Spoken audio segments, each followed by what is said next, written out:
from Eluned Morgan, member of the Senedd for Mid and West Wales. Bore da, good morning. Bore da.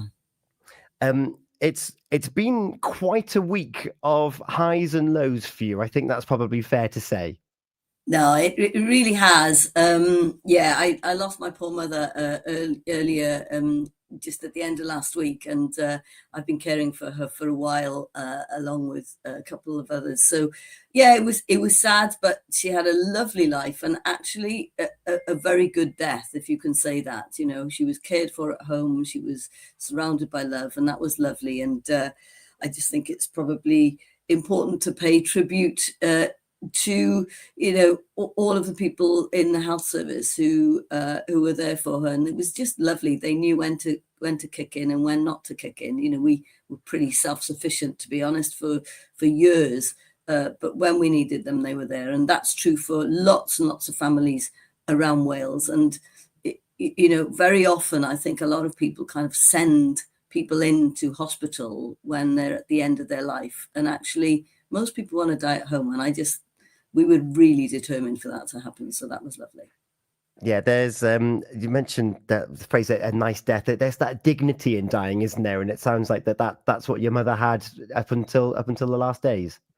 Yeah, look, everyone goes through this at some stage, and I just think as a society we don't really work with death well. You know, we don't talk about it, we don't prepare for it, and you know, it is a part of life, and it is really important that we try and recognize that. You know, she was 93, so you know, this was a good long life, and so many people suffer tragedies and difficult times, and I just think if you can, just preparing for the end in a dignified way is actually quite liberating.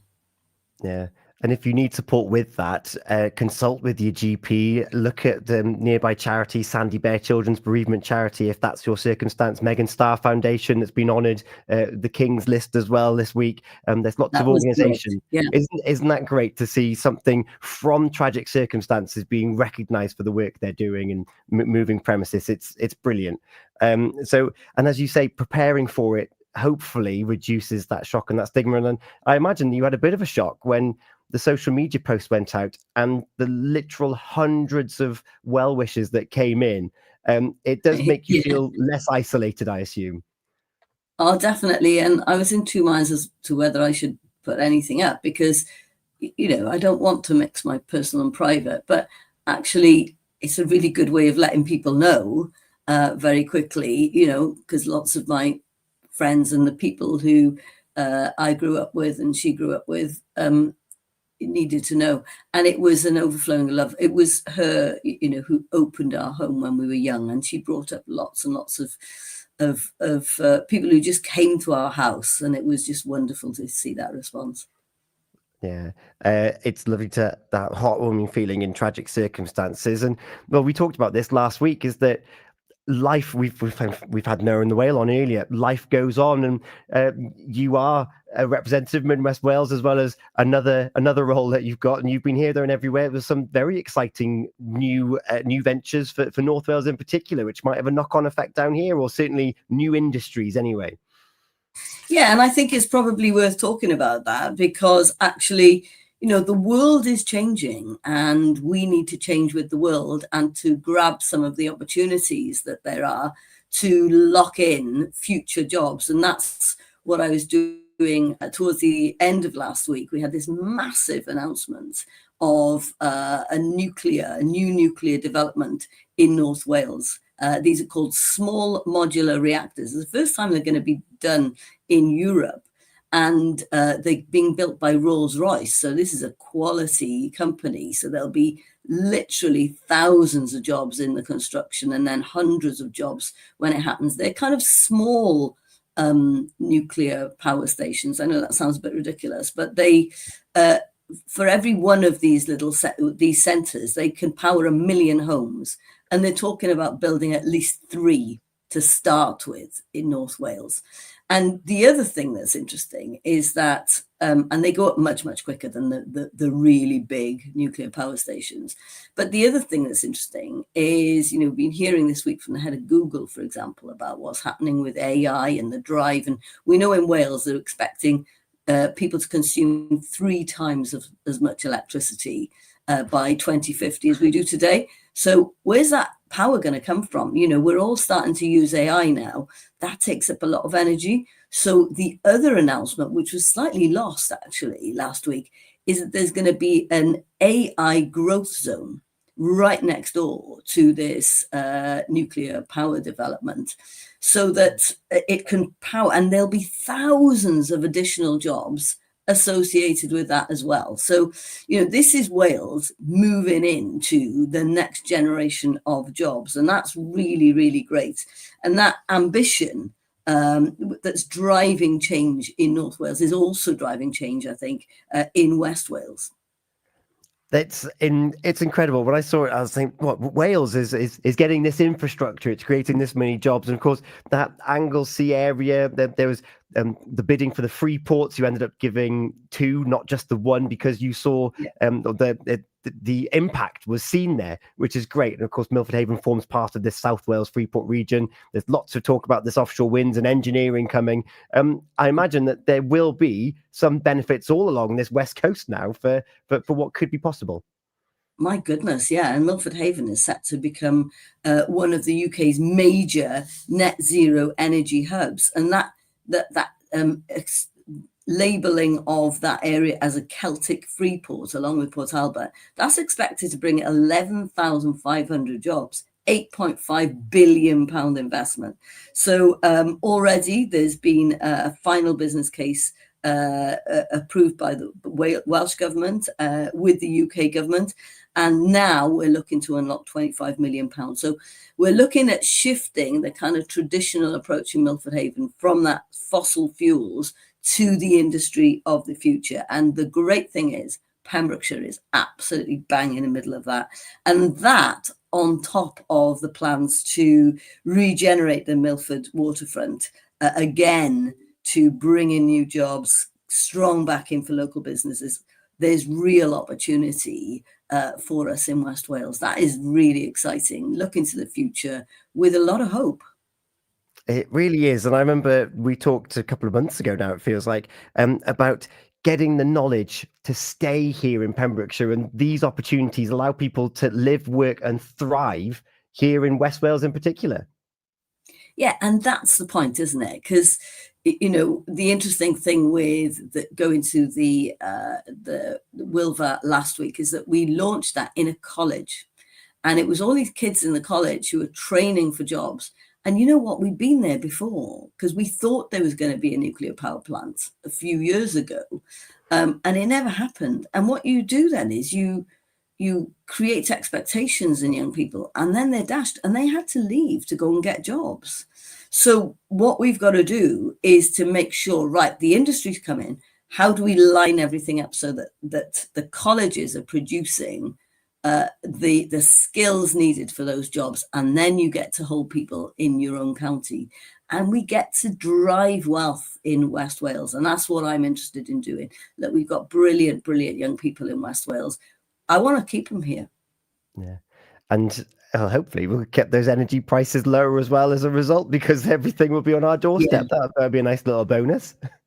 Yeah, so I do think it's worth reflecting on that, because look, the price of energy, we all see our bills coming through, and it's eye-watering, and you just think, God, these went up a while ago, and they went up at the time of the invasion of Ukraine, right? So all of a sudden, the gas that people buy from Europe, okay, that kind of that was switched off effectively, and most of the energy in this country is linked to the price of gas. And of course, the price of gas, that forced the price of gas to go up massively.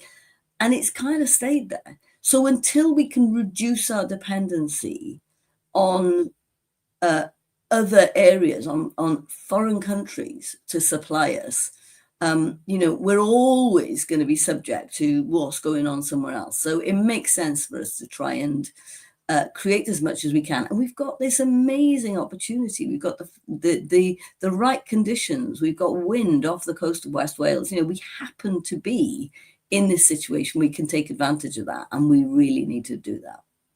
It is an exciting future. We're looking forward to getting more of a roadmap. Every conversation we've had for the last 2 years, it's getting these jigsaw pieces in place, and it feels like more and more are being laid down now.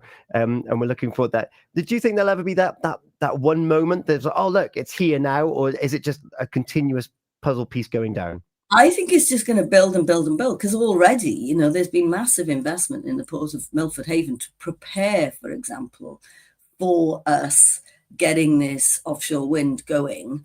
We've got an investment summit coming up where the people who are going to be developing that offshore wind, we've been looking to them to, right, what does this actually mean for us? What's it mean in terms of jobs? How do we make sure that your investment, we're going to lock in as much as we can for the local community, because there's loads and loads of supply chains and loads of little jobs that can fall out of all of that. And that's really a massive opportunity as well. Yeah. And you allude there to like a supply chain, and you took a question a couple of weeks ago about Cardiff Airport, and you mentioned about the supply chain for Cardiff Airport, how it supports different regions in Wales. Yes, there's improvement that's needed, and you alluded to, there's more and more direct flights coming out of Cardiff Airport and going into and out of, and you were like, you never know, that there might even be some more just around the corner. Yesterday, WestJet from Canada have announced direct flights to Toronto. How cool is that? I think that is really good, really exciting, and I hope people will take the opportunity to fly from Cardiff Airport to, that is a really good destination. So, and it was great actually, because it was launched by the hockey team, and lots of them were Canadian. So that was great fun. But the other thing that happened this week, of course, is we had the announcement that we're going to have the Euros in the United Kingdom and Ireland, and the opening match is going to be held in Cardiff. And again, if we didn't have an airport, I'm not sure if they'd have come. So, people are always like, why are you as a government owning an airport? There's a reason for that. It's actually really important for us to land these things, which actually helps us to, you think about the money that will come in from hosting that. But more than that, it's the kind of broader economic opportunities, making sure that we can fly things in for the industries around the airport. All of that is really important as well. Yeah, just in a 10-minute conversation, we've unlocked loads of potential and possibilities, and they're not just abstract ideas, they're actually pen to paper. There's things going to North Wales. There is development happening in West Wales. Cardiff Airport's getting more links. There's the Euros are coming to the National Stadium of Wales. I think it's going to be crowned for that particular competition. It's an exciting time to be here. I think it is. And I think what we've got to do is to look to the future with hope and ambition, and make sure that our people are skilled up, ready to take up those opportunities. And places like Pembrokeshire College, our schools, they've got to make sure now that they are ready for this, that they're preparing young people. And the young people, I think, need to recognize, look, these are opportunities. There are really good quality jobs here. And we need to try and direct them into those quality jobs. So that's massive opportunities. Yeah, something to consider for the future. Denise has been in touch. Will anything be done about Haverfordwest Airport and, of course, other airfields around South Wales? Because there's many hangovers from World War II in particular. So that's something to keep on our radar, to consider. Will we ever get jumbo jets flying into Haverfordwest? Something for the future. Yeah, I think that might be a bit ambitious. But I was really intrigued to read recently how many airports there were in airfields there were in Pembrokeshire during the Second World War. There were loads of them. It's about 12 or 15. It was quite incredible. So, those facilities exist. And look, are they going to turn in commercial places? I shouldn't think so. But, having those facilities is always a good thing. Yes, thank you so much. And so let's take a look then. What's on your calendar for the next couple of days and into the next 7 days? Well, I'm going to visit a data center, Vantage, which is one of these places where, that is driving the AI revolution and, massive investment into Wales. So that's where I'm heading to right next. And then later on today, I'm up to North Wales. Where again, so visiting a company up in Llanberis, which is a kind of a life sciences company. So that is really exciting as well, and taking the opportunity to meet some of the people while I'm up there. There's always lots going on. And of course, there are events as well that you have to deal with. So obviously the flooding this week in Monmouth has been something that our government has had to deal with and to support. So, and of course in Pembrokeshire, it's cold. It's really cold. So, making sure people are safe and well and looked after, that is also a role of government. So, always watching out for events that can push things off course. Yeah, some local Coast Guards headed up to Monmouth to help with the recovery effort over there over the weekend, which is great. And you mentioned it's cold at the moment. The Pembrokeshire Dangler is over us for the next 48 hours. That's right. That's right. So I do recommend people to wrap up warm, make sure you're safe, and check on your neighbours. We've got a responsibility to look after each other, particularly the elderly. So let's make sure that everybody comes out of this safe and well. And we've covered most sectors that are our prime sectors here in Pembrokeshire. Coming up at 9 o'clock, we've got some of the team from Alchemy Business Finance looking at financing the agricultural sector joining us in just under an hour's time as well. Eluned, thank you so much for your time as ever on these Wednesday mornings. And yeah, we look forward to next week already. You've got another track lined up for us from a movie soundtrack, I think it's from. That's right, yeah. And just before I mention that, just a shout out to Paul Sartori, who were great as well, and couldn't have been more efficient. This is Miley Cyrus, "Dream as One." So this is quite a catchy tune. So I was quite interested in playing this morning. Eluned Morgan, member of the Senate for Mid and West Wales. Thank you so much as ever for your time. Diolch o galon. Diolch yn fawr. Wonderful Wednesday, sponsored by Price and Kelway Solicitors. Celebrate